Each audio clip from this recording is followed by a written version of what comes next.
Shopcast. Today is really officially the first episode because I got the creators, the innovators behind the shop, Monterey. These are the three that got it all started for all of us. So I'll just introduce you each. It's Niall Estep over here. Hello. Jessica Ansberry. Hi. And Chris Powers. How's it going? Welcome. Thank you guys for creating all this for us. This has been an amazing journey so far throughout the pandemic. Thanks for being part of it. Yeah. Thanks for creating the podcast. Yeah. Well, it's been a group effort. We got Joey out there who's really the man behind. He turned this Joey. room around. I was gone for a couple of weeks, and then we have all these cameras. I had one camera and like a microphone through here, and now it's like this whole set. So it's fucking really, he brought it to life. Yeah, we were just talking about how when we first walked in here, it was a pink room with... Yeah, people used to get jerked off in here. that's the story. history of this That's a place. fact. Yeah. That's the story that we've Let's created. just kick it off. Yeah, totally. This was a rub and tug. Yeah, I mean, the way it was painted, I can totally see that. Yeah. For sure. So let's talk a little bit about how you guys all first met and kind of how the shop came to be. I think Chris with kind Chris of first. let it off. So I mean, I know Niall probably since, I don't know, maybe I was like 12 or something. 12 or somewhere 13, in there. Oh, wow. In that range. And then Jess and I met the first day of like it being announced a pandemic, doing a live painting. Bunch of everybody was there, really. Yeah.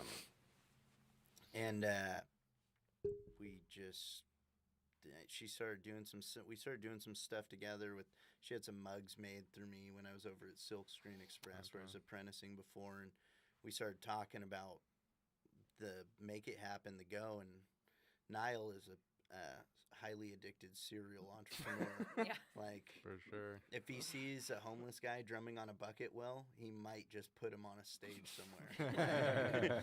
So Niall was it wasn't really a question whether Niall was going to be part of it or not. It was just basically Jess and I both coming to terms that this is what we wanted to do as well, And So it was at the live painting that you guys first kind of talked about it? well, no, it was where we first met. Oh, okay. That was Yeah. where we first met. And then we started dealing with each other more, and she was thinking about getting out of the place she was at before, just how a lot of people kind of were around the pandemic happening and things going on like that. So, and then these guys met 20 minutes before we signed the 5-year lease on the That's building so crazy. together. That is like my favorite. We were sitting on the corner in front of Captain Stoker, and it was like, nice to meet you. Let's go sign a 5-year lease. Yeah. With the possibility of a 3-year extension. Like, we were into it. But at the live painting, it was like, that was really cool because we were kind of talking about, like, how is this affecting your business? How is it affecting yours? I don't know. And we don't really know. All I know is in one weekend, like, I lost 18 months worth of work. Like, it wasn't even the official shutdown yet, right? Mm-hmm. And so we were talking about that, and Chris said it'll be interesting to see what this time, like allows people to do, but also how things are going to change, And so when I went and picked up the mugs, and I said, yeah, I'm closing my studio, and I might try and find like a little space somewhere for later. And he said, well, do you need less space or shared space? Mm-hmm. And he's like, here's what I'm thinking, because we realized too, like, there's more, like, if we have this need for space, but not like the option to really have it at the time, like, there are other people like us. Yeah. So this like collective creative space where other businesses can work out of, other artists, and a lot of businesses have grown out of the pandemic too, have started because of. Yeah, I think that's like one of the benefits of what's happened is it just opened so many doors for people that wanted to take opportunity. I think just the world, and even here in the United States, everything was just kind of like so like locked in, like it's so hard to tap into this and that, but like if you like when so many businesses were changing or closing or adapting, and it was just like a real opportune moment that we all seized in. And we said that we've been open less than a year, and we've transformed this whole place with so many different community members that are doing awesome things, and just really showcasing them. I don't consider myself an artist in creating things with my hands, but being able to highlight these amazing individuals that do such cool things, and so I'm so stoked to be a part of it and to be able to. It's funny he says that. The set that you see us on, he built. So. Like I was gonna say, like, he doesn't consider himself an artist, but that can be a whole nother podcast. Us arguing about that. He's a Yeah.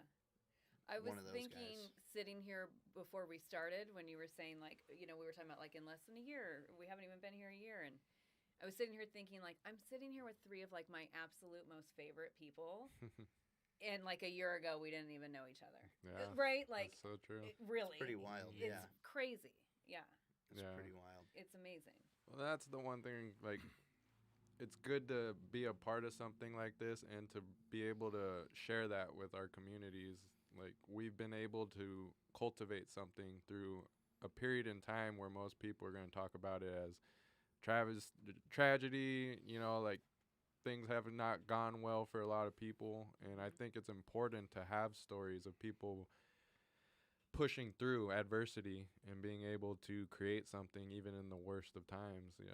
Like that, I think, inspires people. At least in my circles, I've talked to a lot of people who have been incredibly inspired by the things that we've got going on here. Like artists from the Bay Area all the way down here. Like, people are watching, and I think we're seeing that at the pop-ups and stuff, how many people are starting to come and talk about us around town, and I think it's really cool. And I feel privileged to have been a part of it, because before we even did our paint parties or the art battles at the Dali, like, I was just painting out of my apartment, and I didn't really talk to anybody. I was here 2 years, and I didn't really know anybody. Right. I was just grinding away, doing my work, always on the road. And it wasn't until really the pandemic, Avellino asked me to go work on the mural at the Dali, and then we did our virtual paint parties, and that's when I got in on the conversation. You guys were talking about, hey, we're thinking of doing a co-op, and we want you to be an artist. Yeah. You're one of the original artists too. From the gate, really. Yeah, before we even had the shop. Exactly. Already before the walls were built. To be an artist in, you were one of the dudes. I think when you guys got the keys, you called me almost immediately. He's like, come check it out. I think that was like the coolest thing. Was like, it wasn't just like, oh, this is the idea, this is how it's going to be, but bringing in all kinds of different people from the community, be like, oh, it could be this, or it could be that, and it's like, oh, it could be, or it could be, and it was just getting all this feedback from every single person. It was never like set in stone. It's like, it's going to look like this and it's going to be like that, and it's like, it was never something that was like drawn out. It was like an idea that just grew and kept going and changing to what it has. And I think we're really at the tip of the iceberg of like what we could help revitalize here. Is one thing that I kind of talk to you about when I'm talking about the shop is I saw at the Dolly Museum, and there's a cool story about it, but that big stained glass piece there that says California Dream, and started in Monterey. And I think that then it kind of got torn into this like tourism and just selling these little trinket things that like aren't crafted locally, and it's like, damn, like the history of the 60s and 70s and like what was going on here, and how we kind of lost footing for that. And there have been different like cool organizations and nonprofit that have been trying to do that, but just not in the light that I think that we saw the opportunity, and I think that's what really excites me of what we're starting to see, and all the different the movement. Yeah, Yeah. for sure. I'm interested because you guys all have lived in this area pretty much your whole lives. Am I right? So I'm new to this area, so I came from the Bay Area where it's always been just a huge art scene, and what was unique to me was when I came down here, I knew there was an art scene, but and I think you're kind of alluding to that. Like it's definitely changed over the years, and I don't know how have you guys felt about the art scene in Monterey? For me, I thought of myself as an artist in some way, shape, or form for years, and then all of a sudden I woke up one day and realized I hadn't created anything since I was like a kid. So I started painting.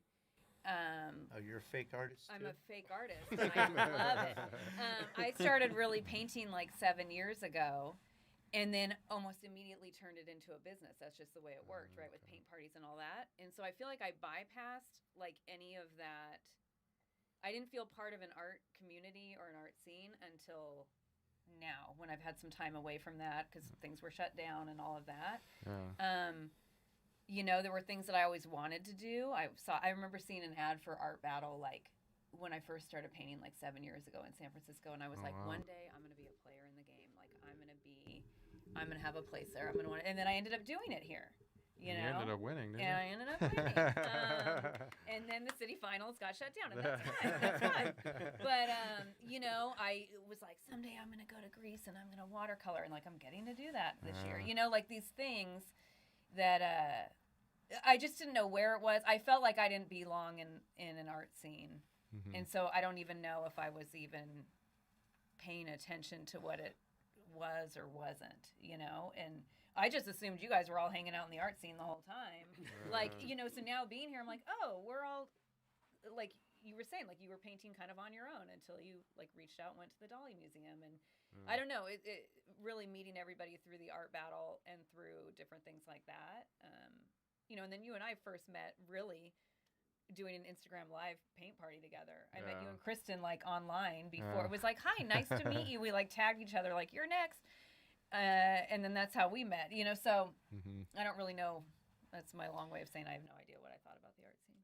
I mean, I feel personally, I don't know. I felt like this area, there was the art scene before when I was younger in high school and stuff. It was the Carmel art scene, which has been pretty the same for a lot of years, it's been, well, in my lifetime, it's been what it is now pretty much straight through. I mean, it's certain little things change, but I didn't know the Youth Arts Collective's always had a good thing going for the youth and stuff like that, but I feel I'm sure they've felt a big growth in it too.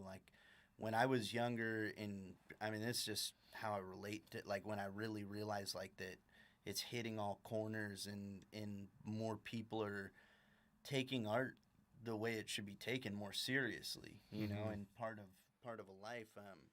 I've been doing some stuff with Carmel High School with Russell, Russell from the art battles too. Yep. He's the teacher over there, and I've been working with a couple of the kids, and they told me that the jocks now at Carmel High School are skateboarders. Those are the popular kids, and they got screen printing equipment, huge art department, all clay throwing wheels, all this stuff, kilns, everything inside the school that these kids can just go use at any time for whatever they feel like. It's that's so I mean, cool. when I went to that school, we were dragging beaten up old presses from garage sales into damp garages and taking the bus out to Salinas to go to a factory to you and coming back with a bunch of crappy beat up clothes that shouldn't even be sold at a Mervyn's, and now it's they got wholesale accounts with the big guys. They're doing all these things for the arts, and it's I think the art scene in general, not even just the scene, but the emphasis on art is growing, and that's what's making these scenes pop up. It's people in the instance of this, even, it's you saying you were just doing it in your apartment, this being important to the community is how we were able to be born and grow here, and now you are in a spot. I don't come here ever any day and not see you. You're putting in work every single day. Yeah, it's great. So I think that like it's just a natural kind of snowball effect. I don't know who made the decision, like to be like, oh, art's important now, Yeah. but it's reaching a much higher level than like us, like, you know, grungy artist kids or whatever, just trying to make some money or express ourselves or do both in tandem. It's like reaching this level of like the people that are above and that are choosing and what they want to have and be a part of are putting more emphasis on art and buying local and all these things that are more community based, you know. For sure. Yeah, I think that, you know, a word that you said there that I was thinking in my mind it was expression and self-expression, and that's what art is. If that's being culinary arts, where, you know, this food that you put on a plate and what ingredients you put, like that is an art form. And you know, screen printing, that is an art form, and painting and like, I mean, screen printing maybe it's a little cheap reproduction. Yeah, we the inside joke we got going on here. Bring G in here and debate all about that. Yeah, we'll talk to him later. Yeah. But I think that's the coolest thing, and I think it's a form of therapy that people are just, it's being, it's more holistic way of like, it's not like, oh, go to college and do this and do that, and this track road that's just like, well, then we all look and we have the same, and what the fuck is the point of life? Yeah. What is the point of life if we're all the same, we all do the same track record of like all this stuff? It's like having different people's ideas and thoughts. Like, I think that's what life is to me. Like, that's the point of this, and that's what excites me when somebody has passion, you know, about what they're doing. And not to down talk school, because I mean, I think you can be a foot ahead by going through school, but I mean, my two most successful friends are college dropouts. Yeah, no, and I think but celebrating like vocational jobs and crafts and like carpentry, and like I think we're just getting back to our roots of humanity, and I think that's societally that's a good thing, you know, like the fact that like, you know, that like farmers are like such, like, I think, you know, you see bumper stickers that's like, you know, that's where all food comes from. And so I think that that's just a great thing that the media and all society knows that like that this is an important thing to have. And for art, you know, going back to your question, art in Monterey, I grew up in Salinas when my mom was she was a chef, and she was always having that, so I was always involved in that. And she had a place over there called the Motherlode, and it was a antique / cafe. And so I grew up in these, and she had all these things from around the world and local artists, and like, so I just was like always introduced to like these different like cool things, like, oh wow, somebody carved this or somebody did this, and like, so I've always had appreciation. And my dad was a roaming artist. He was born in East LA, and he works with metal. So he did copper waterfalls, and so he made all the flowers coming down Del Monte. He used to work out at Burwood, so he came down here with his brother, and that's where he started his kind of art journey, and traveled all around the country in different pop-ups.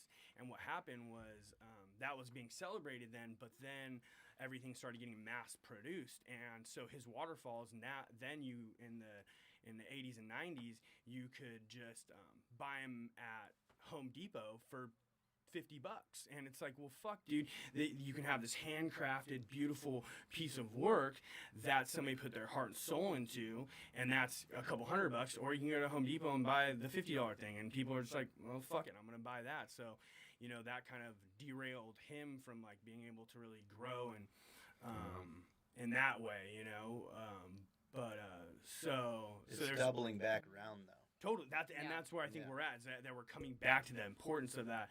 So that's why it's such a personal thing for me. Of, you know, there's a picture of me over at Burwood on this forklift when I was little that, you know, I show me. So it's like I just feel it felt good to get back here. You know, I've been up in the Bay Area for the last 10 years, and I knew I wanted to get back involved in the arts, and we started managing the Carmel by the Sea Farmers Market, and then everything just started like exploding and getting relinked with Chris.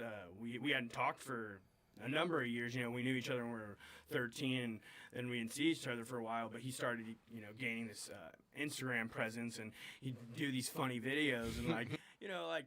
From the exterior, Chris seems like a tough guy, but he's a sweetheart. I do not put that off in any type of way. Anyways, I'm soft like wet flowers. He's very, and he started posting these videos of him and his grandma, dude. And now I call her grandma. And she's so rad, and she's just so cool. And so I reached out to him. I was like, "Hey, dude, like, this screen printing." And I brought him up to a festival that we were doing up there, and it was kind of a shitty festival. I think it like rained the day before, and he's like, and I was like, "Damn, like he's not gonna be fucking with us," and like printing shirts, and like we ended up. I didn't even go to that. He one. didn't even come, dude. Ian up. He sent Ian, who's like. Awesome guy, but super like introverted, like not like outgoing, and it was funny. But he perfect place for him to sit in the rain.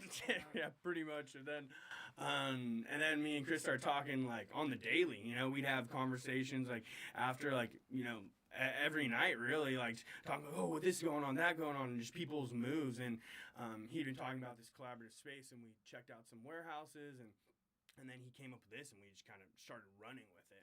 And haven't looked back, and it's fucking cool. Yeah, I want to talk to you guys too about that, because you kind of mentioned that you guys are so open to ideas.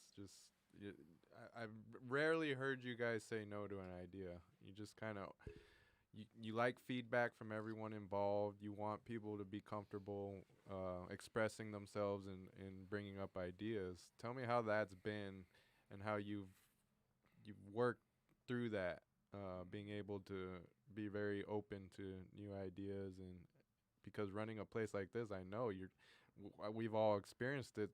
There's so many different personalities all working together, and being able to manage that, it is a skill, and I think you guys have been doing a really good job with it. The only ideas I say no to right out the gate are Niall and G.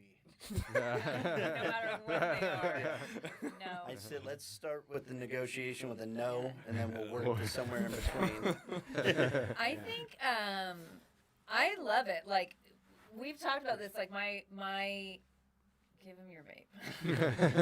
My wife witnessed it a couple times at the beginning. She was like, I want every business meeting to be like your guys' business meetings. Because we just start talking, and it just goes up and up and up and up. There's no, like, no, shut it down. I mean, we were talking about that earlier. Like, you want a slide? Okay, probably. Like, there's no no. We might put a slide from the roof down to the thing. We don't know.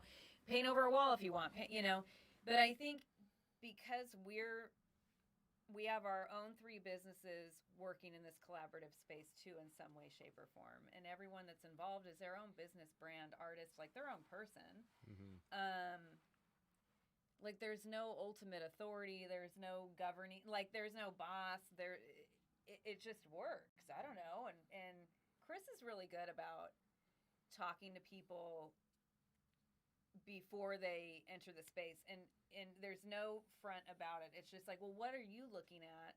What are you looking for? Here's what we're doing. And so whatever way they may have thought they were coming in here may not be the way that works out, but hey, we can have your stuff in the trading post, or this or that, or maybe in the future we'll create a dark room. We don't know. And Niall does that too with a lot of the different businesses. And I don't know, I think we all kind of like naturally just sort of worked into our own roles here too, and like they can ebb and flow and change. I was here a lot, and then I don't know, the last couple months, like I just, my fucking 16-year-old dog died. I had a health scare that ended up being fine, but I didn't know that until I knew that. My business kind of like halted. Like, I was in a little bit of a funk, and I was trying to like make moves to do this, and I don't know. And so Chris's business happened to start working out of here full time, so that it all just works, like, however, and whoever needs to do whatever just does whatever. And we've since like kind of defined roles a little bit, Yeah, so people know who to go to. I mean, they can go to any of us really, but it's just a fine tuning, Yeah. and like a soft delegation. It's not like there's not like any like, okay, well, Jess controls the trading post, which I mean that is like a main point that she handles, you know, but it's not like somebody can't come up to me and be like, yo, this and this about the trading post, Right. you know, but we've all kind of fallen into grooves and then discussed how that works. And Kristen's been helping a lot with the kitchen and the trading post. Totally. And the Big help. website, And, yeah.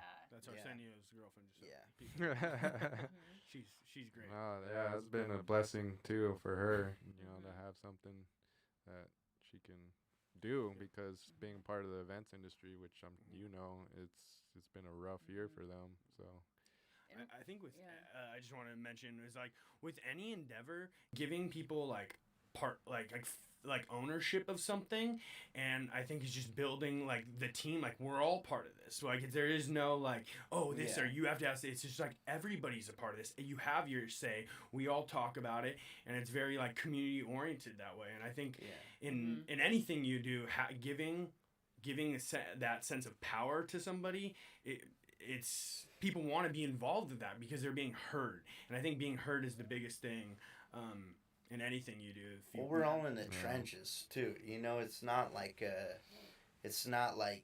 we're some entity that came in, set this place up, and it's like, okay, you guys are renting off us. This is the list of rules. It's like we are all operating out of here on the same level that the smallest or biggest person. We're all doing this. There isn't like a level of like who's doing more or who's doing less. So it's like through that, it's like we're all working towards the same direction, and there's no like we are trying to build this place to do this, and we're not even here. You guys need to adhere by these rules. It's just a straight through, and we're all on the same page in that way. You know. And you hear it with everyone, all the artists involved, and people who are really involved with the shop. Everyone talks about it as theirs. Yeah. Everyone's saying, "This is my studio." Like even I'll do it. I'll be like, "This is my studio. That I work out of the shop." And you know, it's never like, "Oh, it's their studio and I got my space." I've never even had that thought because it feels like we're all in it from the beginning, at least. We're gonna change the name to Niles Playhouse. Yeah. Then maybe I won't call it my studio. But no, I really, it's cool to see you guys take that approach because it's really hard to find, surprisingly, in the art world too. Like because being in the Bay Area, I've been involved with a lot of artists and different co-ops up there, and it always is like a structure, a hierarchical structure, with the management of the artists. Like you got people who you don't even meet, but yet they're the ones sending you emails saying you can't do this or that in their space, and it's just like it's a turnoff for an artist.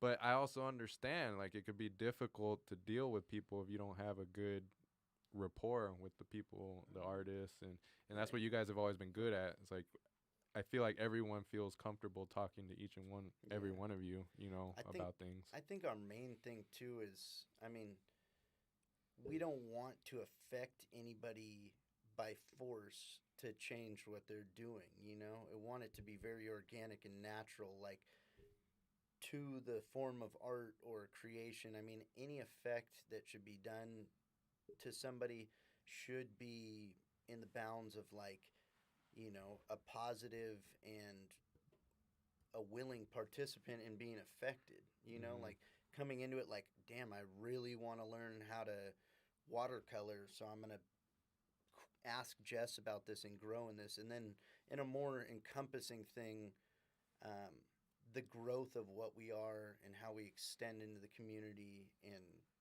continue to branch out in different directions from here. But that stuff's all up for discussion and meetings and amongst all of the artists or all of the kitchen members to hear why we want to do something a certain way or look a certain way or maneuver a certain way. It's never just like, we're very transparent with what we're trying to do with this place. And if it doesn't fall into somebody's groove, there's no like why did they do that behind our back? It's like, look, this is what we want to make happen. Like, does this fit in with everybody? You know,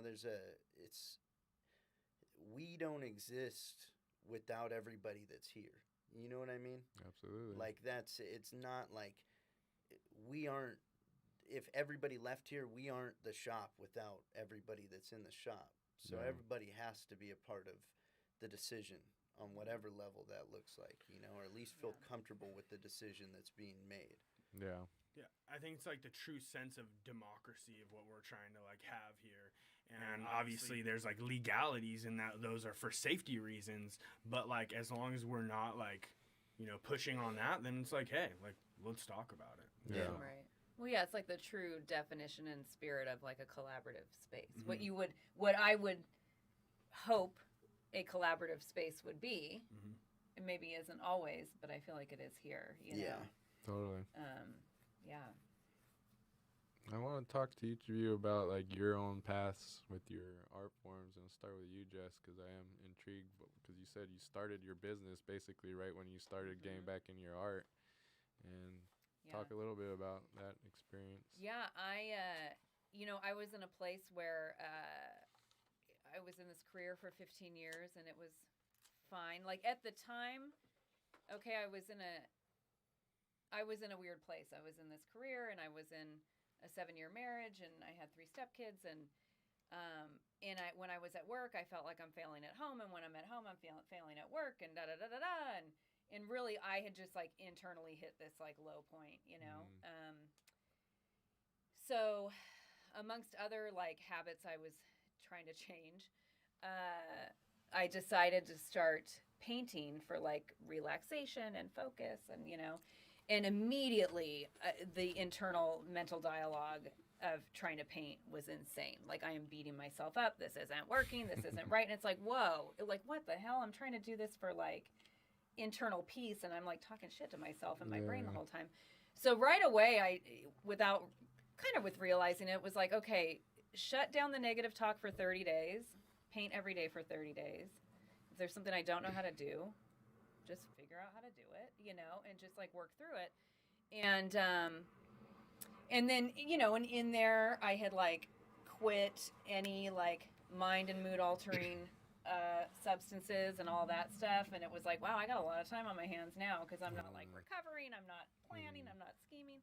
So I was doing a lot of painting, and it really like kept me, I don't know, it was just really exciting, and I was like listening to music that I hadn't listened to in forever, and just this whole thing, you know. So anyways, fast forward, you know, I'm now divorced, and I'm, you know, time has gone on, and my career has gotten much better, and my wife and I was engaged, and my wife and I were like saving up money to, like, we were saving one of our paychecks towards a wedding, and then trying to live off the other one and just see how that went, right? So at that time, my mentor at work was like, you know, you should start doing these parties, like put up a Facebook page or something and just see what happens. Like, you can make some side cash for your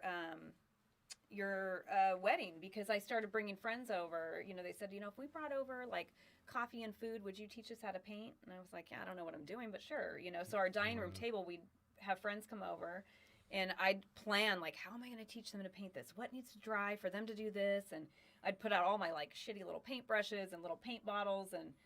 And we ended up doing it, like, once or twice a month. We had so much fun. Friends would bring friends. We extended the table. We'd have, like, 20 people. People were, like, feeling the benefit that I felt of starting to paint again. And it was just, like, social and fun, and you know, and we didn't have to meet in a bar to do it or whatever, you know, which is fine if you do, but like, that's not what we were doing, you know? So my mentor said, you know, you should turn this into like a thing. So I put up a Facebook page, immediately got some people that reached out, a restaurant, a winery, people that I knew in the community that managed different places and owned different places said, would you bring paint parties here? And I said, yeah. And they're like, how many can you accommodate? I'm like, 30. I had no easels, no paintbrushes. No.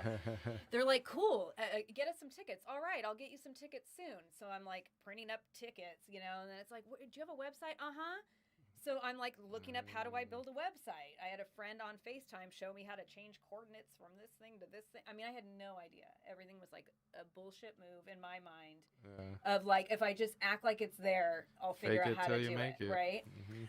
I like that. The fake it till you make it. It's like fake it till you become it. Yes, yes. And so my wife and I have been saving money, blah, blah, blah. Around this time, my company would allow you to take a sabbatical if you've been there for 10 years. Right? And it was an unpaid, you keep your health insurance and you can come back to your position and you can take 6 months. And I always thought that was like a pipe dream. Like, who can do that and not live off it, like not have a paycheck, you know? But it happened to, I decided to plan it out. And it was like, well, I could do some little paint parties for like some side cash during that. And so anyways, 3 months before I'm about to have no paycheck, I start thinking, what if I had my own venue? Like, is that crazy? Like, this could be kind of cool because then I don't have to rely on restaurants and blah, blah, blah. And my wife's like, I don't know. I don't think it's crazy. And I was like trying to convince people it was crazy. And everyone kept telling me like, I don't know, it could be kind of cool.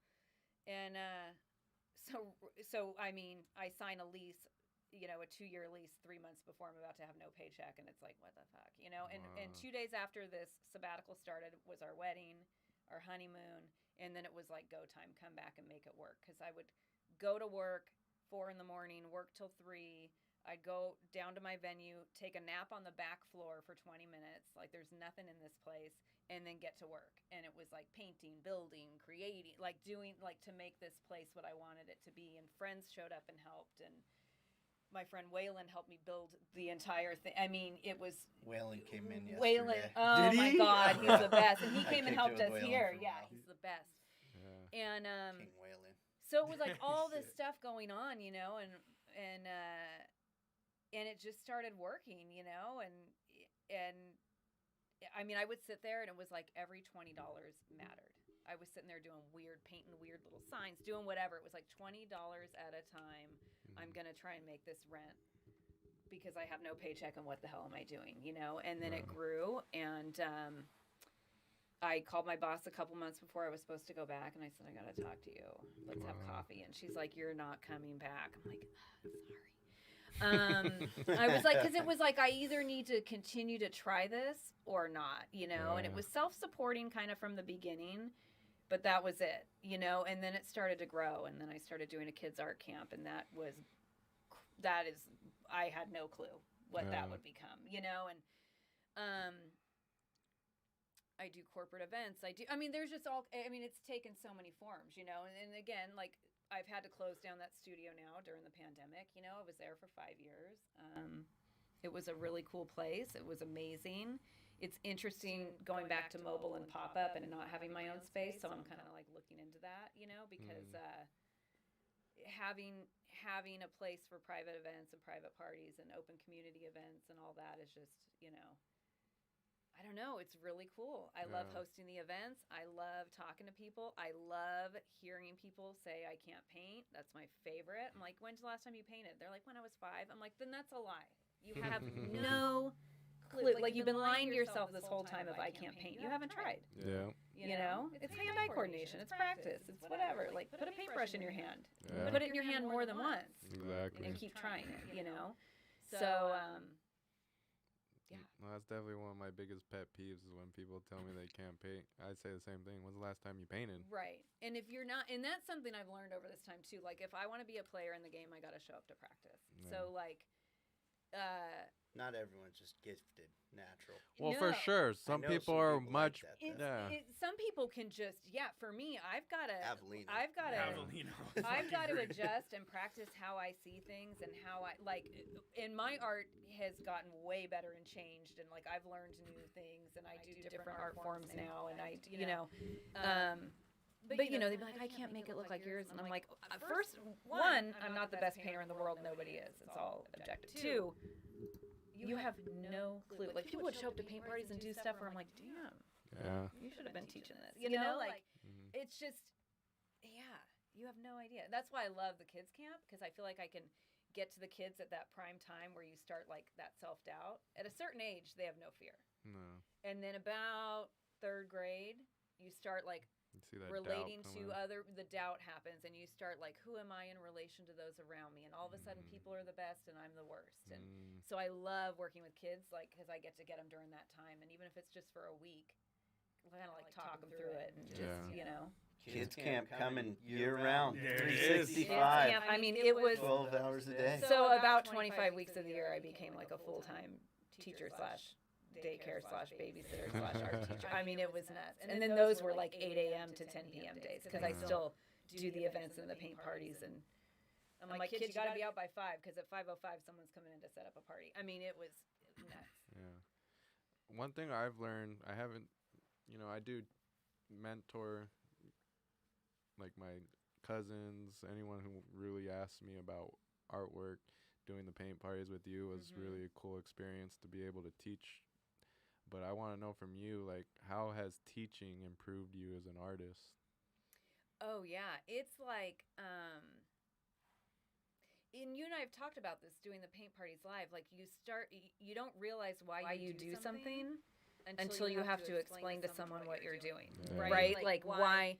Oh, I guess that is called blending. I don't, in my mind, when I'm painting, I'm not like, well, and then to blend this, and then to do this. Like, obviously, there's like all these techniques. I've never taken art classes until recently. I do workshops and stuff, but it's made me problem solve a little bit too.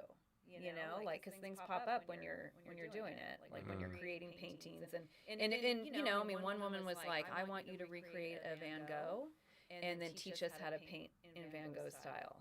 Okay, well, first of all, I paint in acrylic. Second of all, like, Van Gogh made his own paint. Like, Van Gogh made his own paint, and he was not Van Gogh overnight. And I was like, oh my God, this is crazy. Like, recreate a master, right? Yeah. And I'm like, oh my God. And we did, but I had to sit there and like figure it out. And so it's made me for sure a better artist, because I paint constantly, whether it's creating a custom painting for somebody based off a photo they have or a theme they have, or but it's also half the battle for me as an artist is like, I don't know, like that I'm a fraud. This isn't like, that will pop up, right? Like, I don't know what I'm doing. I can't do it. So painting in front of people, and then doing like the art battle and all that, and painting like live and having no clue what you're going to paint and just doing it was like okay. Yeah. I'm a painter. I don't know. It's just changed my like confidence and my like, well, it is what it is. I'm not the best. I'm not the worst, and nor do I strive to be either. I don't know. It's taken a lot of the pressure out of it. Yeah, It's like made painting so fun. Yeah, I like that you said it's about just being able to do it all the time. Yeah. And what I noticed on the paint parties is describing what you do makes you actually think about what you're doing. And for me, that was kind of a game changer, because I realized, okay, I need to break it down for myself to be able to explain it. And by doing that, I actually made myself a lot better painter, because now I know the steps and I can actually be faster as a painter. Right. As before, I would just sit there and be like, okay, how am I going to change this? I'll just stare. One of my techniques is just staring at my painting for a long time until I see something different, It's my technique with building stuff. Yeah. I can just look at it. Yeah, I've seen you do that around the shop for sure. Yeah, he's all, most of my process is 90% of the time I'm just going to sit here and look at it, and then he just does it. Yeah, so. Or like setting up a room or something like that. Same thing. It's just like, I'll just sit there. Not touch anything for a long time. That visualization's important.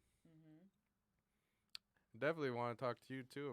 It's kind of the same question. How did you get into screen printing, and what's your journey been like with that?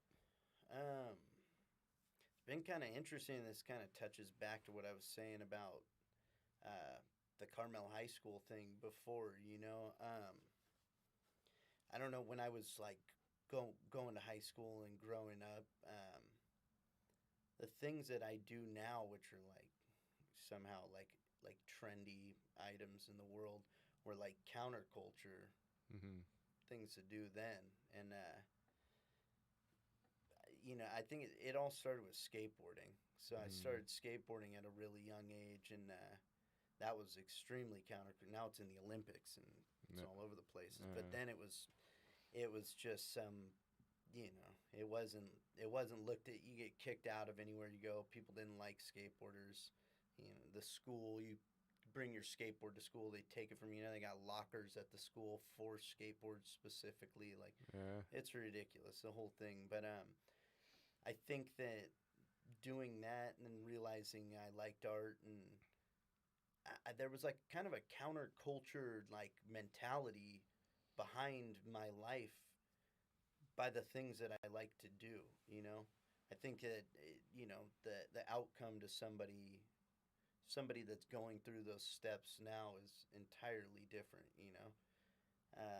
but yeah, I originally was, we with my buddy Forrest, actually. He's kind of been like a ongoing kind of loose, weird hippie art mentor for me for years. Put the airbrush in my hand the first time, put a squeegee in my hand the first time, got me moving around in those kinds of ways. A little bit older, but he was like the older homie that looks and acts just the same age as me. But now I've like passed him in age, so it's actually the younger homie now. Yeah, you passed him. Yeah, he's timeless. He just stays the same age since I met him. He's been 25 since I was 14. Yeah, it's pretty crazy. But yeah, so I mean, I think in that kind of led into some of the other things. I won't get too deep into it, but just getting into substance abuse and getting into trouble and going down that route where there was like a predetermined mindset by co-signing to the counterculture in my hobbies and the in these kinds of things that brought me into that zone. And then eventually as I got out of that, I started doing electrical work with my dad. This was probably 4 years ago. Started taking my life serious, and got a regular 7:30 to 3:30 job, and just started pushing on it. And I picked up screen printing as a hobby, something I was going to do for fun. I wasn't planning to do any commercial screen printing work or anything like that. And I wasn't really even doing art at the time, to be honest with you. Like I thought that could be my form of art, my start making drawings that I could do with that. And started working with HypeX. It does a 24 hours clothing line, and we made a little print shop out of my grandma's garage. Another good buddy, John Westcott, who actually works with Niall out at Niall's new farm.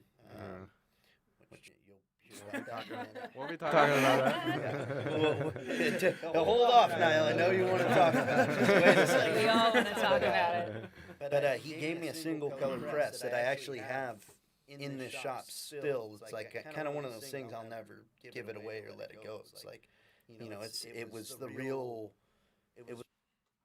a main factor in a major 90-degree shift in my life where I just bent the corner and went a different way. But started doing all these 24-hour prints and dropping different brands, and we'd go to my grandma's garage and print all night, and then be at the skate park the next day selling T-shirts out of the trunk. And then we met TJ, and TJ's got DTK World, and we started printing those ones. And I just kind of told Hype, I said, why not have like a ton of different brands or print for as many people as possible? And then got picked up by Got Waves, and they wanted to do custom one-offs, so I had to buy a vinyl cutter and a heat press, and it was on Cannery Row, so people are coming in and they want your mama on a T-shirt, and you gotta get it all cut out with the die cutting machine, and then you heat press it, and they go with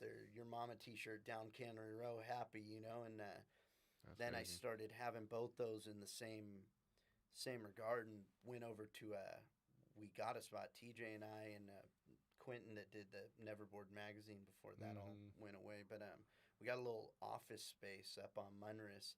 We actually called it the shop as well. Really? That was because everyone always we never had a name for it, but we just called it the shop, and it just turned into, I think Jess has had the shop, and Niall's had 6 or 7 We of the used to call my shops. studio the shop. You at the shop today? Yeah. It's like, we're at the shop. Yeah. So yeah, and I think we confuse a lot of people in town like that too. I've had talks with other business owners that call their place the shop, and they're telling their employee, "Yeah, we'll meet at the shop," and it's like, well, No, Now you they're gonna meet have at your problems. business.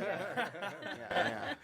I love that. How we're gonna That's change so people's funny. language. Yeah. Oh shit. But yeah, and it all just kind of grew, and then I was like having a lot of doubts about it because I wasn't making a lot of money doing that. I mean, I was working out of grandma's garage and got waves and living at my grandma's house. My grandma's super sweet lady, as Niall was touching on earlier. I would love to go live with her again. Yeah. My girlfriend won't let me though.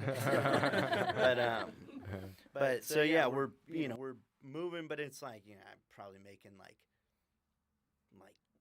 $1,000 a month or something in profit. And it's like 200's going to keeping that spot alive, and then I'm just whatever gas and cigarettes and food, I guess at the time is what I was on. Yeah. But yeah, and then I woke up one day and it's like 10 in the morning, and I'm just like what? I need to either go get a table waiting job, or I need to get serious. And I just like picked up my phone. It was the first iPhone I had, this used iPhone 6 that I bought off somebody. Like, thought it was super cool with that thing, but I asked Siri. I was like, yeah, screen printing shop near me, and the first thing that came up was Silk Screen Express, and I just hit call. I'm like, hey, you guys. They picked up like, hey, you guys hiring? And they're like, no, but bring a resume down. We'll see what's going on, So I just literally, it's 10 in the morning, I'm waking up all late and just literally no shower, no hair comb, I was so like anxious that morning for some reason, no deodorant or toothbrush or anything. I literally just threw clothes on and just drove straight over there. And I went in there like looking at I was there like 10 minutes after I talked to him, no resume, nothing. And they're like looking in my hands for the resume, kind of doing it. I'm like, yeah, I printed this T-shirt. See, I can do that. So, what's up? Like, That's awesome. and he's like, oh man, maybe we'll like talk in a week about you clean out some screens. And I showed up 6 days later. It was like I battled to like Wow. to just go hang out there, and then I ended up apprenticing with them over there at Silk Screen. I forced my way in. I finally told him like after 2 weeks of like me bugging him. He's like, yeah, I'll get the screens together, watch that. I say, yeah, whatever, dude. You want to save them, build a fort out of them or something? That's cool. Otherwise, I can come over there and wash them out. And then I just stayed with them all the way up until this kind of went down, and then branched off and made the manual shop within the walls of the shop. Yeah. That's awesome. Yeah. That's a cool story, man. Yeah. All right. Over to you now. I just want to tell you, like their stories is just like I just get full of like emotion, like hearing about like these Cry a decisions little. they made. Someone better kind cry of today. Fucking bitch. Better cry today. But like that's just so fucking rad that like and to call them the partners of this is just so cool. Absolutely. So yeah, I guess kind of the whole art, like, and how my journey of it started really with my mom and dad, and just seeing them and seeing them and their moves and their triumphs and their falls. And there's been a lot of falls, and so I went to school up in Sonoma State, and when my girlfriend was like, oh, like I'm doing this thing I was actually I was working at the Chevron to try to save some money, because one of my buddies this freshman year told me he's going to Haiti to do some relief work for his church. And I'm not a super religious person, but I was like, damn, that would be like a badass thing to fucking just go see. I just wanted, like, my mom's always had these like different kind of masks and stuff, and I was like, damn, I want to go do that. I was just like, I just want to go check it out. And I remember like going there, and that's a whole nother story, but that really just set me off on like, wow, I want to help communities and people that don't have access to opportunities.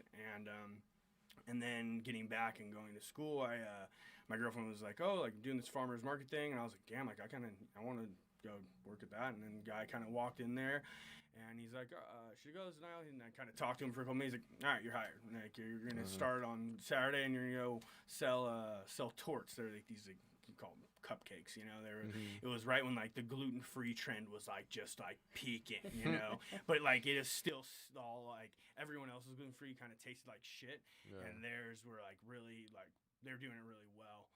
And so I started doing farmers markets, and I didn't know at the time, but through the farmers markets and having all these connections would be so impactful in what was to come, and just those connections and people being passionate about what they were doing, and I really fell in love with it. Just feel like food is the kind of like the heart of communities, and it was just like at the end of the day, after some cakes are left, I'd go trade this guy with the egg guy and the honey guy, and like next thing I know, going home with this box full of like awesome stuff that was created by these people and farms that I was just talking to. And so I kind of really fell in love with it, and I love the sales aspect of it. Like, you know, you get behind the booth and you're like, you got all your stuff behind, and you kind of look at it as like, how am I going to sell this? You know, how am I going to get rid of all this like product that I could stand behind? And then there's this whole sales technique and like being, you know, not so much pushy, but like engaging and having people and creating relationships and talking to people like, oh, like remembering their names. And like, it was just like, I fell in love with it and started doing farmers markets all throughout the Bay Area, from Davis to San Jose. I was doing 6 markets a week, driving countless hours, listening to countless audiobooks, and just kind of like figuring out, like not knowing exactly what I wanted to do, just knowing that I loved local small businesses and people that had passion about what they were doing. Like anytime I met somebody that was like, that's just what they wanted to do. And I think that's something that all of us that are really involved here that have made our passions our life and our livelihoods, and how we can survive. And so that was something that just always invigorated me to continue, even though not knowing what that would become. And so I heard about a farmer's market at the Visa headquarters. I was like, Visa, like what does that mean? Like, you know, and I was like, oh, like the Visa card. They had like a farmer's market in their cafeteria. I was like, that's a badass idea. I was like, I want to be there. I was like, because I remember like doing like the Mountain View farmer's market or Campbell, and like a lot of our highest purchasing customers were these tech employees. And I was like, oh, well, that'd be cool. Like let's go over there, you know, selling this like $60. They're just like, oh, swipe my card, like whatever, you know, like that didn't matter to me. I was like, oh, we should go sell to them, because then we could sell more of these local goods and everyone's stoked. So I became a vendor there, and there was this through my journey, there's so many people who've helped, like, you know, give me these opportunities. And her name's Maggie Ford, and she was managing the market, and she wrote a book on farmers markets, and she had a goat farm. She made goat milk chocolate, and all these different things. And but very soon she saw like I would have this line of people, because I kind of, wherever I was like, okay, I want to fit into like that community. So like Visa's kind of an older company, like just as age range, so I'd like wear a button up, and I'd just be a little more like, because they all wore button ups, you know.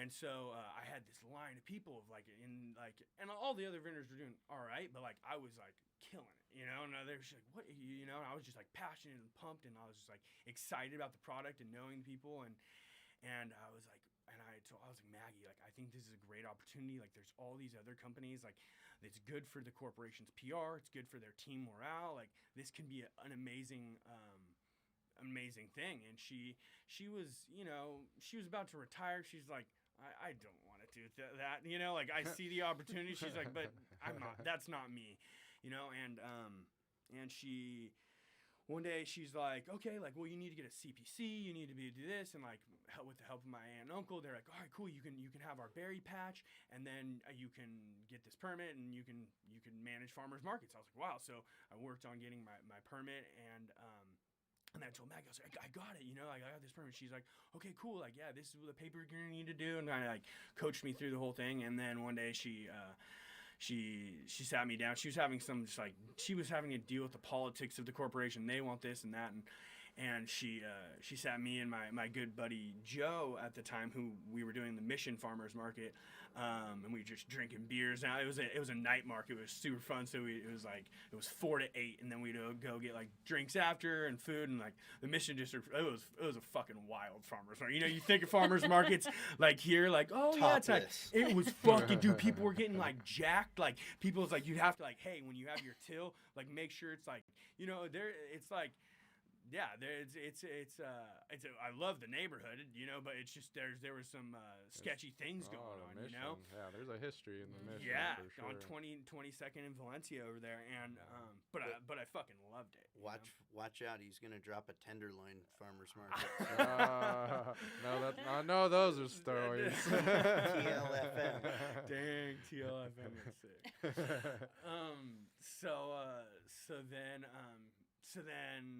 So she sat us down. It was Joe and myself at the time. She's like, "Hey, this can be your market." And what do we have to do? Like, she's like, "No, it's yours." She's like, "Apply for this permit," and that day like changed my life. Of like, I was busting my ass driving all around the Bay Area to make like $150 a day, like. And at that point, it was like, 20 vendors, you charge them all like, $30, $40 for stall fee for setup and getting there early and, all that stuff. But like my life went from, busting my ass to, well, I was still busting my ass, but like in this one day making like $800, and it was like, wow, now with that, I can pay my rent, I can do all the stuff I need, I can get my gas, like, and from there, it just, then a lot of opportunities going, because then I started talking with the chefs. I was like, because the corporations, they hire other culinary companies to come in and run their dining rooms, and so this company they did like Microsoft and Intel and all these other corporations. So I became friends with the chefs, and one thing that they would do is really cool. They would come by, and at the end of the day, like one of the guys, his name's Javier, they'd come and just buy all the strawberry flats. He's like, all right, cool, we'll take all your products at the end of the day, and we'll put them into our dining food. And so the farmers were like, people were stoked to come because then they're building these relationships where like, if it wasn't a great day, well, they can still get their products purchased. And so there's been transformations of what the markets looked like. We ended up doing like a holiday market there where we brought in, rather than going to like Macy's or whatever to buy your holiday gifts, we'd bring local vendors to the corporations right in their auditoriums, and then they would give out like, hot chocolate and whatever, and then you walk around all these great vendors. So then we ended up doing a farmer's market at Tesla and Microsoft and a couple other companies there. And I remember when I used to do the farmer's market, I'd always drive by Facebook headquarters, and I'd be like, I don't know how, but I'm gonna fucking get there. So when like Facebook was really big, and like I think Instagram was just kind of like getting hot, but like Facebook was like, Facebook, Google, and Apple, like the tech companies. And I was like, I don't know how it's gonna happen. And there's like a whole story in what happened with Facebook, but eventually we ended up partnering, and they were like, hey, like, yeah, we love the corporate farmers markets, but like we give all our employees away for free. Like all the food's free at Facebook, where the other tech companies, it was subsidized. So so they're like, no one's gonna come here and buy products from vendors because everything's free in the thing. They're like, so we want to do it for the community around Facebook. And like that was like, boom, this light bulb. I was like, holy shit, like we can make locally sourced food affordable and accessible to these underserved communities around these campuses. And that was what Facebook really wanted to do. That was their mission. I was like, fuck, after like the Haiti thing and like China, I was like, this is it. Like this is what it's about, and so we managed a program for them, and so it's all just been about highlighting different vendors, and then getting back tapped down in here with the Carmel by the Sea Farmers Market and Chris, and now we're reopening Hacienda Hay and Feed, which was a community like heirloom, and they used to have the hay tunnel there, and everyone would go there, and they ended up shutting down a couple of years later, and due to some very fortunate situations, I was asked to manage that and bring it back, and I think it's going to be an awesome place where we can have some really cool things in the future. Yeah. Better bring that fucking hay tunnel back. That hay tunnel will be back. But just overall, there's been so many people in my life that have helped give me opportunities, and there's this quote that or it's not a quote, it's in a song lyric, but it's from Elton John, and he says, well, he has a writer, but it says, I thank God for all the people that I've found, and also the people that have found me. And I think it's just all about connection and community and where opportunities are and building those ideas together. And that's what it's about. So It's really cool. Like, I like how your mind goes to how do I find my way in instead of thinking about all the obstacles. Like the fact that you went to the chefs, you decided, hey, I'm gonna work that way in. You know, it's like all about finding angles, and it's all, and that's He's a wild wiggler. yeah. And like hearing all your guys' stories, the one thing that I noticed is like the factor that is almost a glue is you all had people who pushed you to do what you wanted to do. Like you said Forrest, you know, was kind of your mentor. You, it was when you were trying to find reasons not to do it. Seemed like your family was just telling you, no, you should do it. Yeah. You know, and then you with Maggie just kind of setting it up for you like that. Yeah. I think that's really important for other people to hear and realize, like, we can always find reasons to not do something. And it's something special when you have a circle around you or community around you that pushes you to chase that passion. And I think that's what the shop has become. It's like when artists come in here, they don't hear, no, you can't do that. They hear, oh, how can we help you? You know, and that's how I felt coming into this. Like, you guys said no to nothing of mine, you know, and which some of it you should have, you know, like, you know, but all that paint pouring stuff. Yeah.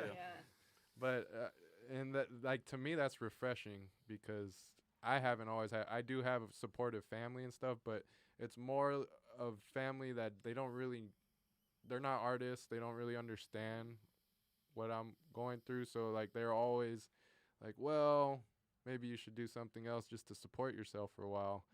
And the beauty of it was, though, that they always did support me when I needed it, and I think that's so important for artists, is like just to have a support system, because you know it is, if you're getting told, and I think that's a big thing with like kids who don't have art programs or just supportive communities around them, it's very easy to be like, well, it's too hard, you know, or that's not the right way to go about things.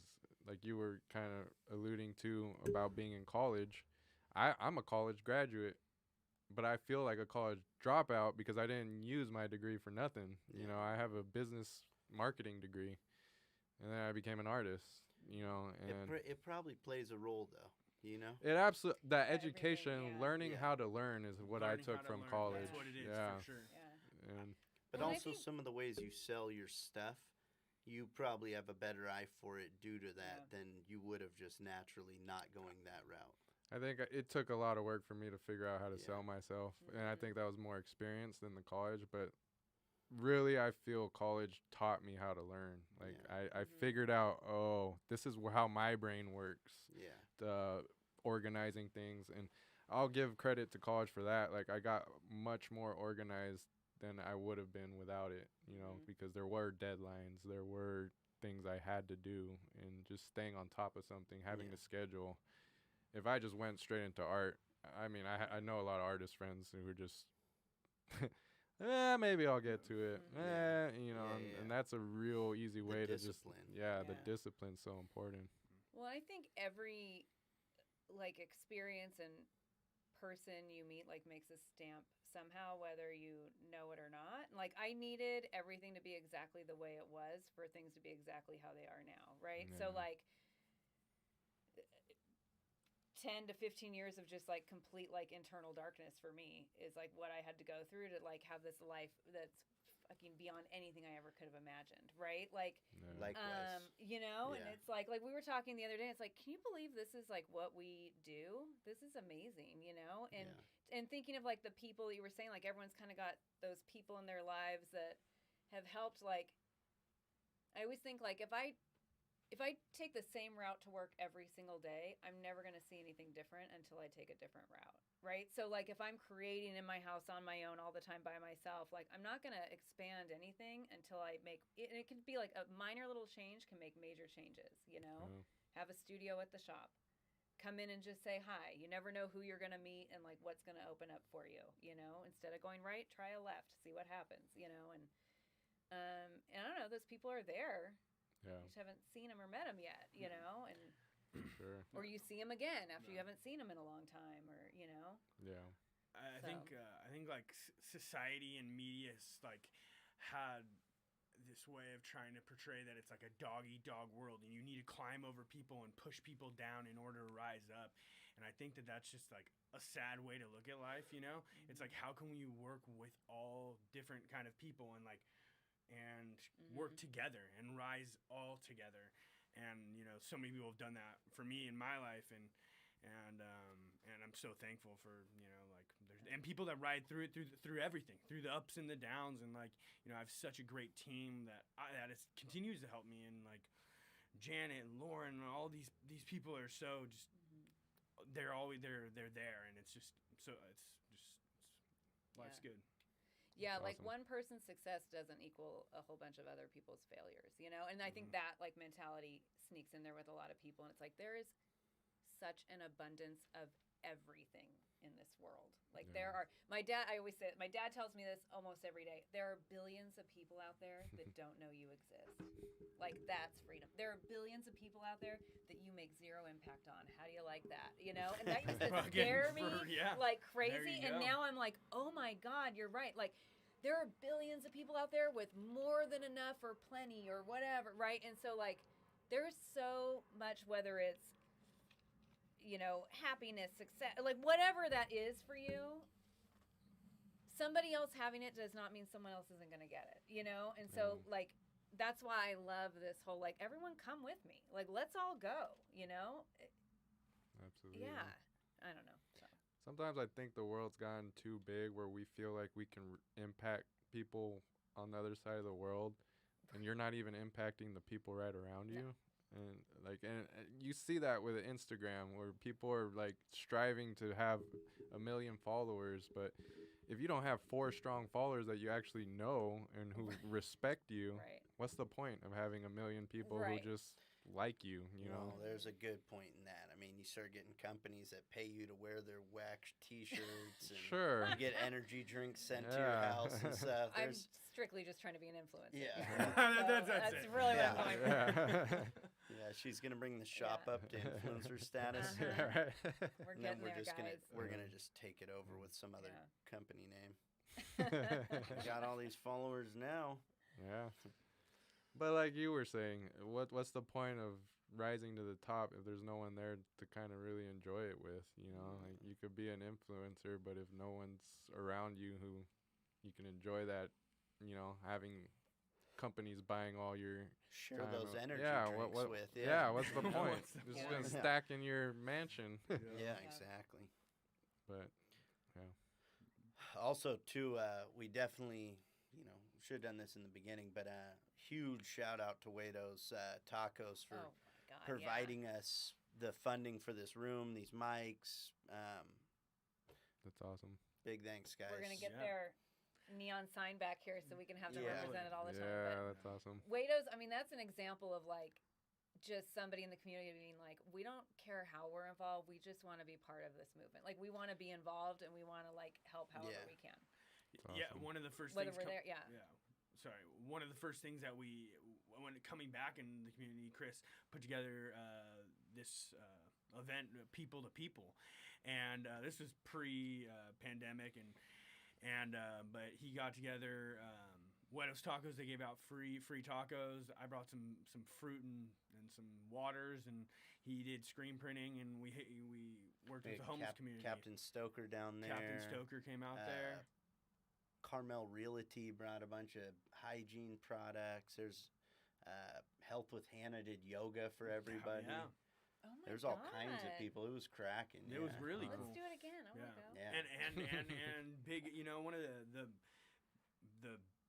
things that I walked with, actually, Chris's sister was doing haircuts. Oh yeah, that was heavy, super dude. Huge, Oh my gosh, man! Like so they were giving haircuts to the homeless community that hadn't got haircuts in a long time, and there was Yeah, there was this woman. She was just like, she got her hair cut, and then they put this mirror, and like, oh, how do you like it? And she just started crying, and she's just like, I feel so pretty, like I feel pretty, and like it was just like to be able to see that and be like organized. Yeah, like, that was like, damn, like of that, like that was fucking really like I was like, I'm in the right place with the right people at the right time, and like I want that feeling to go on and continue that. That's awesome. That reminds me, I did that in the city. It was one of those things where I saw my family and the kids all. Christmas to me is kind of a weird holiday because it's gotten so twisted into just give me gifts. So with my own family, I noticed that the kids were getting caught up in that. So I wanted to create a family tradition of us doing something to give back to the community. Nice. So just on my own, I said, well, let's collect stuff and let's just go out to the city. And, you know, they all got really involved. And the first year we did, I want to say like 6 carloads of stuff that we just in a caravan went out to the city and we just gave it out to the homeless. And same thing, like the biggest thing I took from that experience, I ended up doing it 5 years in a row. And then I moved down here, and I said, okay, whoever wants to keep it going, but everyone just does it on their own now, and the kids really look into it. But the one thing I caught from those experiences was how people just wanted to feel like they were human. You know, so many people walk right over these people, don't even give them attention, and really just saying hi to them is huge for them. And like you said, giving them a haircut. I wish that there was showers publicly available. You know, I understand the liabilities with that, but if you want to get rid of a homeless population, or at least make it a better situation for them, people just want to be clean. You know, like just gotta sneak into NPC on the low. There you go. He knows. That's what I was doing. Oh shit! They do have some showers over at the Coast Guard pier. You pay quarters. Oh really? Takes forever to heat up though. Hit the NPC up. All right. Well, is that open now? It is. I'm sure it is. I don't know. Open. Yeah, with the pandemic, that kind of changed everything. For real. Pool's open. We got yeah, no, like things are really starting to open up now. I mean, like, and it's really cool to see, you know. And I know that there's like some controversy of this and that, and like, you know, like a lot of the community that was like older community has been vaccinated and it's widely available. So as the world starts to open up, it's a good feeling. Yeah. You know, it's really. No, I really hope that we're on the tail end of this finally. You know, like it's been quite a year, and even though we've all kind of excelled in our ways with our businesses, and we've had to deal with our struggles as well, but you just feel for the people who, you know, have really, like, I feel for events people, particularly because I'm so close to it with Kristen, and then restaurants people too. You know, it's just what a year. And then we, you know, events, we know some of the people who run like the Cali Roots or, you know, the other events, the big events that go on, like concerts and musicians. Like, what a year for them to just try and make something work. It's been just a mental fuck too, you know. Just like, I mean, we've all done good in business, but like, I don't know. I mean, personally, it like, when it first went down, I was afraid, man. I thought there was gonna be riotings. I mean, people can't wipe their ass, get no toilet paper. Food starts running out, eggs and milk. Like, that's like, I thought everything was about to start running out. Something that you're couldn't buy used chest to. freezers and shit. Yeah, it was crazy. Yeah. I think it was like a week or two into it, maybe 2 weeks, and I just wanted someone to tell me what to do. And I was telling my wife, like, I think I need to do this. I think I need that. She's like, well, she's very like, you are you, I am I. Like, you know, that's how we are, and that's great. But I was like, I need you to tell me, am I closing my business or not? Like, it was before it was kind of told, here is what you're going to do. And I think it was a couple weeks in, and she was like, look, I'm just going to say this. Whatever you need to do to get yourself spiritually and emotionally fit right now, you need to do it and be prepared. She's like, because right now what you're doing, you're going to crash and burn in about 2 seconds. So, like, get yourself together, however you need to do that, and everything's going to be fine, you know? And it was like, you know what? You're right. Because I was like, go, go, go. I need to do this. I'm going to do this. I'm like trying to control the uncontrollable. Like, I'm sure a lot of people were. And it was like, oh, yeah, I need to, like, bring it back to, like, what I believe, which is, like, I can be a little bit slower. I can be a little bit quieter if I need to. I mean, by talking a mile a minute. But, like, mentally quieter. Like, bring it back to the basics. And literally just, like, right now, I am totally fine right now in this moment. I was, like, way out there on, you know, which I mean, I was too. Everybody, you know, and I'm so it. grateful I've got like some tools to like help keep me in the moment. I just was not tapping into them. So when she said that, and I thought, well, that's interesting because we don't really go there with each other. We just kind of like we both grow separately, and then like just you know, through whatever, right? And we just kind of like give each other major space to do that.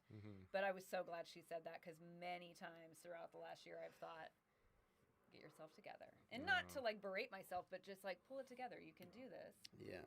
And like just today is fine, you know, and because you know, and then I'm doing this without kids. I look at my sister with 3 kids, and I'm like, she's harsh, you know, and they're all home, and you know, people are telling her like, you're so lucky, you can run your business out of your house. She's like, with everybody out of the house, you know, like, you know, you got the kids there. Like, she's like, I haven't been alone for a year and a half, you know. It's like I feel for many, many people through all this. I mean, I just can't wait till it's all over and the virus is eradicated and people can start sneezing in my mouth again. I really that's one of my favorite things. Can't wait, huh? I think you touch on though, like you know, also like what you were saying, and also being open to adapting and trying to change as well, and like you know, I think one person that's like really like taking the opportunities to shop is like Johnny, and like you know he was working doing the coin stuff, and he's like been volunteering with All In and doing that, and then like you know selling candles and like getting the embroidery machine, like he's like fucking collaborating with people. We do this. It's like he does everything from basically be a silent part, well not silent, but like basically be like the fourth wheel of the partnership to charging out a new business idea janitorial service to keeping the place clean. Crazy. Like, he's an animal. Looking for an opportunity. I don't know how Johnny didn't come up before this, to be honest. Like, he's the next episode. That would be a great one for sure. Yeah, you got to just have him in here by himself. He could talk about all kinds. He might not though. He's a little secretive. You know, you start putting out Johnny's secrets. I know. You know, who knows might show up and try and tap in on what he's doing, you know? He is the definition of, like, a real hustler to me. Like, just whatever he needs to get done, he gets done. And he has a job on top of all that. No, he's like a street hustler, but in legitimate products here at the shop. Yeah, exactly. Like, this dude will curb serve you a candle. Before curb serving became cool around the pandemic. Totally, He'll be like, what you need? I got mango, lemon. If he had a big jacket, he would be getting all the candles out of there. He's cutting edge, man. He really is like on the current events and on the making it happen all the time. Happy belated birthday to him, by the way, too. Happy 42nd birthday, I John. tried to make him as old as me. I'm all, you're like turning 42, right? He's all like 34. I'm like, what? I thought you said we were the same age. He's all close enough. I'm like, not close enough. That's just some Johnny relation tactics right there. Yeah, ththese kids, Niall and Chris. Yeah, totally. That's exactly. So. No, it's cool to all the personalities that we have associated with this place. Like everyone has their little just quirks and stuff but it's funny how we all just get along and make it work despite the varying personalities for sure. Like I actually really do enjoy your battle with G. Oh, it's great. Hilarious. It makes me smile. No, like on it the makes inside. me smile too. Yesterday, I let it get into my insides right under the skin. You know. Yeah. We almost went UFC in the shop. That's what I was telling Niall. I was like, I gotta get some boxing gloves here. Yeah, and just the Shop Fight Club, bro. The Shop Fight Club. Just throw on some gloves, you know. Nah. We'll get headgear. We'll make if it I safe. hit G, it's gonna be bare knuckle. But yeah, I think that like variety and diversity is the spice of life. You know, like who wants to eat the same thing all over and over again? And I think Wait, that's is Almonds. pizza part of that? with pineapple. But you know, like I think that's the cool thing with the shop and with everything that we're doing. There's so many different things. Oh, you like this? Oh, you should talk to this person, and the connections and like just putting people on. Oh, you need help with this? Like you should talk to this person. Like, it's just been really cool to watch and see, and then you could just kind of like make a connection, just sink back and just see where that develops into and It's cool to see their businesses grow of everyone. Like one that I've just been really marveling at and really excited for was Chris with the Central Coast and pizzas. Like, beast mode. Yeah, just to see his On the growth daily I on the love daily. new businesses. I love the excitement. I love I just got this event. I just got this account. Like, yeah, we're on fire. I love that. Yeah. I love talking to people when they're starting a business. I love seeing that whole thing and watching the whole thing. You know, he was in here the other day. He's like, I need more dough. Yeah. And he like ran in real quick and ran out. Totally. I'm all, that's a good problem to have. Yes. That's a great problem to I have. went and delivered dough to him the other day halfway Yeah. through an event because he sold more than he thought he was going to do. Yep. He's just on it, man. That dude just does not stop. And And that he's here pizza is so last. good. He's like the last person here, Yeah. and he's already probably been here 3 times today before we started all this. And first guy here too. A lot of times, Yeah. like Yeah. between him and Amy, I see them anytime I come in. Yeah. They're usually already in the kitchen. And he's got a Which lot of we're ideas. snacking yeah. on right there is one Yeah, of the little little Luna's cheese boards. Yes. Actually, I know, That's I'm a like, little let me have some remainder actually. batch, Yeah. but I'm taking one of these boards home for Strawberry? our No, I'm Oscar good, party thank you. tonight. Yeah. And you want some cheese, Joey Joey? wants Come some on of in it. and get some cheese, man. Come on in. We can put you in the camera. We're gonna get some camera time real My quick. wife and I Yeah, ordered a 2-person box just to have on a Sunday afternoon. We just laid on the couch in pajamas and ate cheese all day. It was so good. Bomb. I appreciate the shout out for me setting this up, but also I have to have a little shout for Lil P. She actually helped with the design of the shop Lil and P. said.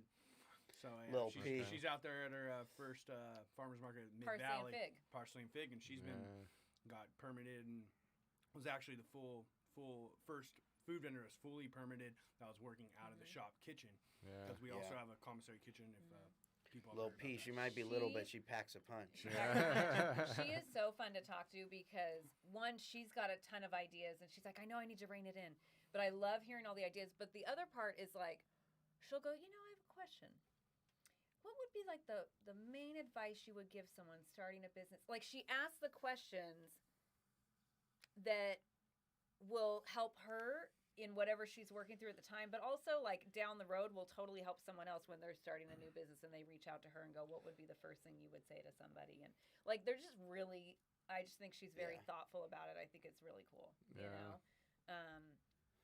Cause it's like, she knows that it's like the long haul, right? It's not whatever's working today, it's going to be something different next year. She's so nice. You almost got to question it. Like, is she trying to get over on me or something? Like, there's a lot of people around here like that, and I so love that. nice, I'm like, yeah. that's just really nice. Yeah. You know, no one's like trying to hide their secrets and like, it's like, Except for whatever. Johnny. Except for Johnny. I mean, God.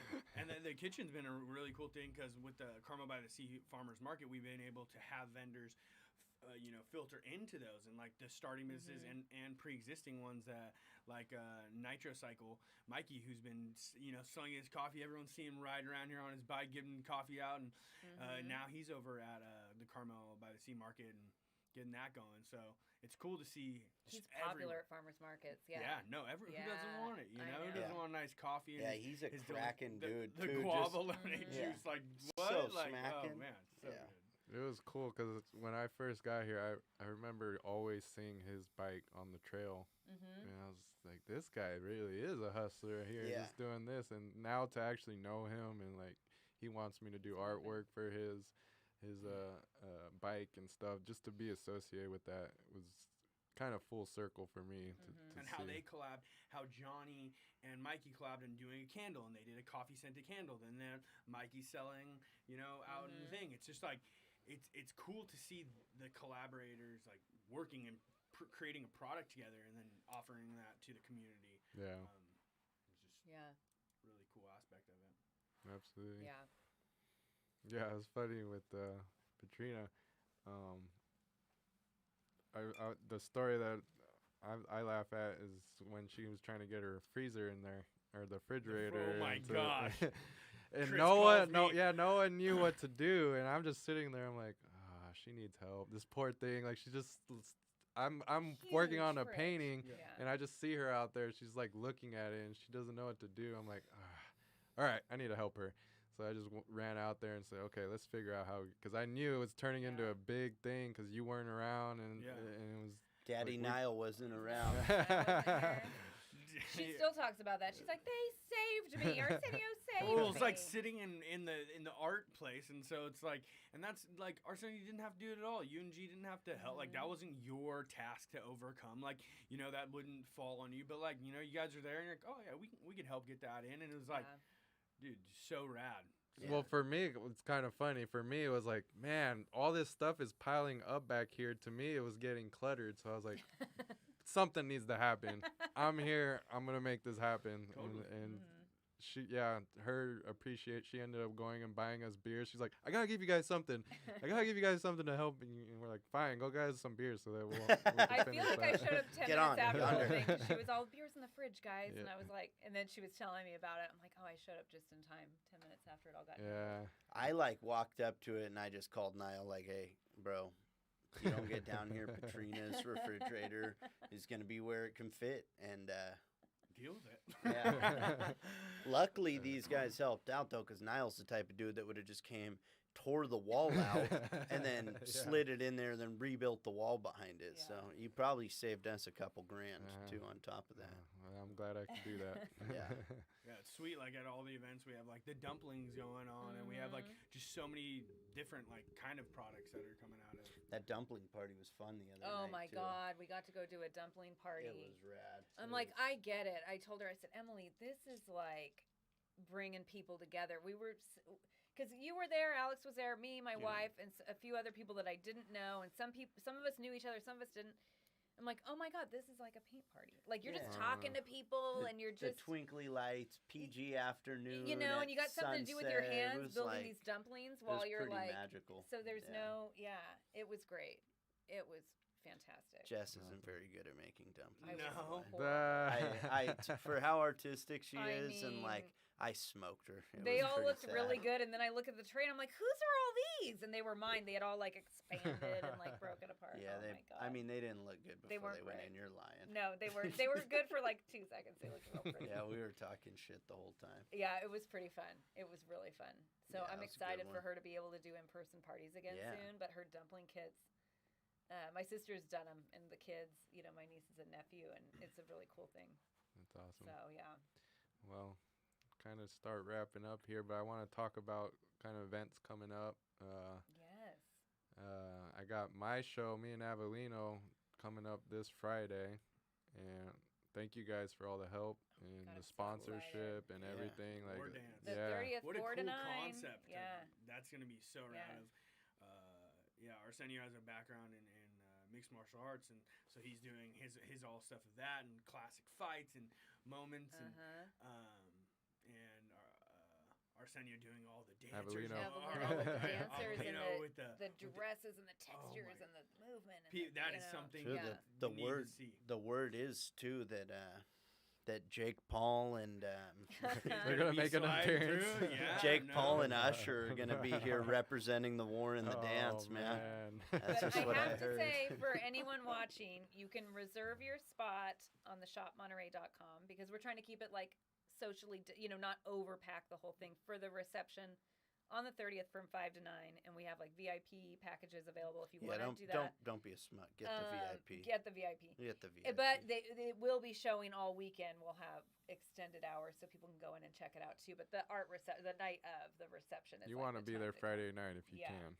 They're for creating sure. it like an experience. And then we've got I'm doing a candle making workshop with Johnny. Yes. Johnny's doing it, and I just get to be the And that's the assistant. following Friday? That's on the 7th, and Mm. so we have tickets for that at the shopmonterey.com, and we're going to have our pop-up on the 8th here from 11 to 3 with the food vendors, artists, live painting, some community members selling some stuff.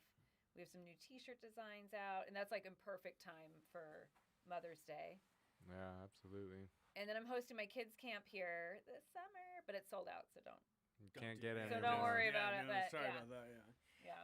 That's awesome. I'm glad that Yeah. that sold out for you. I always want to do that, like on the YouTube videos. Oh, subscribe here. Like, can we get that added in, like right there? Yeah. No. Everyone They- like point They here and point- then. Yeah. I think it's down there. We're Oh, gonna so like there, yeah. nah, this- down to the this- left. we're Oh, gonna have to right. figure Oh, yeah. out how to do that live. Yeah. We'll have Joey Yeah. out there figure it out. Yeah. but yeah. Well, I Everyone mean, just if point you a don't different know, way if and you one of can't us is see right. the stupid subscribe button, like We can't you help just get on. Stop looking at us. Yeah. so you Yeah. got the video right underneath the video. Somewhere it There's says a subscribe button. Yeah. Yeah. Oh, and then today is the skate deck competition voting. Skate Yes. decks. Well, At Surf that's Castro very Surf true. and Turf Instagram stories. is It's gonna have actually the happening voting. right now. Oh shit! Is it? I gotta show my If mom we're how to after do it. My mom's 12, like, "How do I then do it?" You can start voting Oh yeah, now. it's like 2. No, it's 1:20. So, And then yeah. we're gonna do the. If you guys want to vote, Winner you should announcement. vote for Storm. I mean, That's the one. or for Arsenio's favorite Spawn. Yes. Yeah, I actually really love Jess's Spawn. I was like, I want Storm. He's like, I hope I get Spawn. We each got each other's. We're like, Yeah. we were gonna try and switch. We thought that might be. Cheating. We thought that would be frowned upon until Chris came in with the screen printed board. I Like, know. well, We should have switched. Could've done anything. That's what the controversy was Yeah. We over. could've done anything. With G. I mean, Yeah. with his hand sketched 2 identical, same design. Yeah. Hey, it's art. It I'm going to is. go with you. It's art. Hey, Yeah. it is. I art. don't know how to screen print, so. No, It's take art. years to learn how to figure Mhm. out that. So.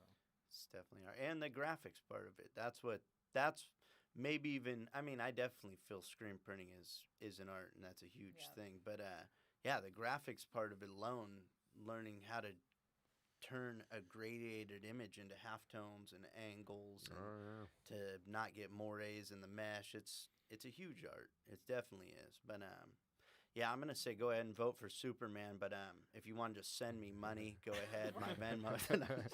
yeah, I think G Yeah. came in strong this He year. came in I hate Superman's to a- admit it, but Yeah. yeah, I Yeah. mean, if I wasn't in the competition, I'd be voting for G. It's but pretty. of course, It's I'm pretty not all gonna do right. that. Yeah, it's pretty good. Yeah. Yeah.